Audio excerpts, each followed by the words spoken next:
కూటమి ప్రభుత్వంపై మాజీ మంత్రి విడుదల రజని తీవ్ర విమర్శలు చేశారు. చంద్రబాబు అధికారంలోకి వచ్చాక ఒక్క పెన్షన్ అయినా ఇచ్చారా అని ప్రశ్నించారు.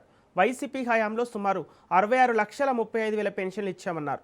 కూటమి అధికారంలోకి వచ్చాక 6 లక్షల పెన్షన్లు కట్ చేశారని, స్పెషల్ ఫ్లైట్లు, స్పెషల్ హెలికాప్టర్లలో లగ్జరీగా తిరుగుతున్నారన్నారు. తాము అమరావతికి వ్యతిరేకం కాదని, అమరావతి పేరుతో దోపిడీకి వ్యతిరేకమని స్పష్టం చేశారు. ఫుల్లు పనితనం పథకాలు నిల్లు ఇది ఈ కూటమి ప్రభుత్వం యొక్క 2 సంవత్సరాల ప్రోగ్రెస్. చంద్రబాబు నాయుడు గారి నాయకత్వంలో మరి చూస్తా ఉన్నాం. వీరి పాలనలో 1వ తారీఖు వచ్చిందంటే చాలు వీళ్ళు ఒక స్కిట్ రెడీ చేసుకుంటా ఉంటారు. మరి ఈ స్కిట్ కి సపోర్టివ్ గా ఏదో ఒక గ్రామం సెలెక్ట్ చేసుకుంటారు, అక్కడ సెట్టింగ్స్ వేస్తారు, ఇక అక్కడ పెన్షన్లు ఇస్తున్నట్టు ఫోటో షూట్లు చేసుకుని ఇష్టం వచ్చినట్టుగా కూడా మరి చంద్రబాబు నాయుడు గారిని వీరుడు, సూర్యుడు, ఆయన అపర దానకర్ణుడు అని చెప్పి ఇష్టం వచ్చినన్ని ఎలివేషన్లు, ప్రొజెక్షన్లు ఇస్తూనే వస్తున్నారు. ఇవన్నీ కూడా ఈ 2 సంవత్సరాలుగా కంటిన్యూస్ గా కూడా మనమంతా కూడా చూస్తా ఉన్నాం. ఇప్పుడు వరకు కూడా చంద్రబాబు నాయుడు గారి ప్రభుత్వం అధికారంలోకి వచ్చాక ఒక్కటైనా కొత్త పెన్షన్ ఇచ్చారా అని నేను చంద్రబాబు నాయుడు గారిని ప్రశ్నిస్తున్నాను. దీనికి మీరు సమాధానం చెప్పండి.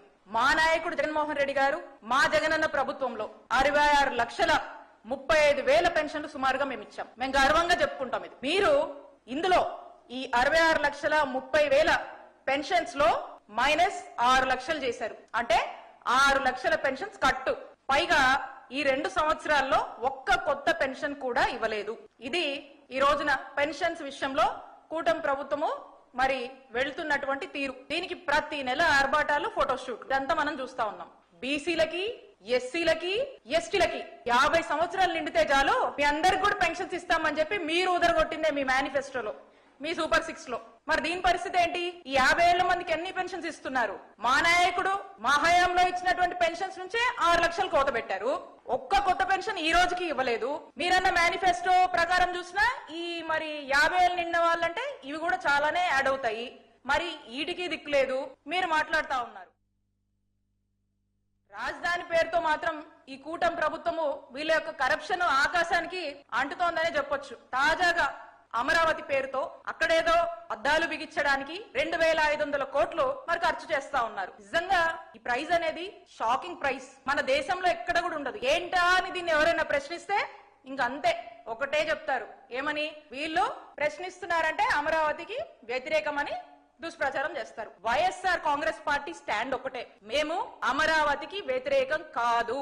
మేము అమరావతి పేరుతో మీరేదైతే ఒక స్కామ్ కి పాల్పడుతున్నారో ఆ దోపిడీకి మేము వ్యతిరేకమని పలుసార్లు మా నాయకుడు జగన్మోహన్ రెడ్డి గారు స్పష్టం చేశారు. మళ్ళీ చెప్తున్నాము, మేము అమరావతికి వ్యతిరేకం కాదు. The biggest scam in the name of Amaravati ఏదైతే మీరు చేస్తున్నారో దానికి మాత్రమే వైఎస్ఆర్ కాంగ్రెస్ పార్టీ వ్యతిరేకమని చెప్తా ఉన్నాము. ఇక అదేదో రకరకాలుగా మా పార్టీ మీద ప్రశ్నించినందుకు ఇదేంటి ఇంత ఘోరమా, ఇన్ని డబ్బులు ఎందుకు ఖర్చు పెడుతున్నారు, ఇన్ని అప్పులు తెస్తున్నారు ఏంటి అని ప్రశ్నిస్తే ఇష్టం వచ్చినట్టుగా కూడా మాట్లాడతారు, దుమ్మెత్తి పోస్తారు. ఇక ఏవేవో ఎక్కడ లేనివన్నీ గుర్తొచ్చి ఏవేవో కూడా మా మీద బురద జల్లుతూనే ఉంటారు. వీళ్ళకు ఉన్నటువంటి ధ్యాస ఒకటే, వాళ్లకు అవినీతి విపరీతంగా చేయాలి, కరప్షన్, కంఫర్ట్స్ అండ్ లగ్జరీ ఇవే చంద్రబాబు నాయుడు గారి యొక్క పాలనలో మరి మనకు కనిపిస్తున్నాయి.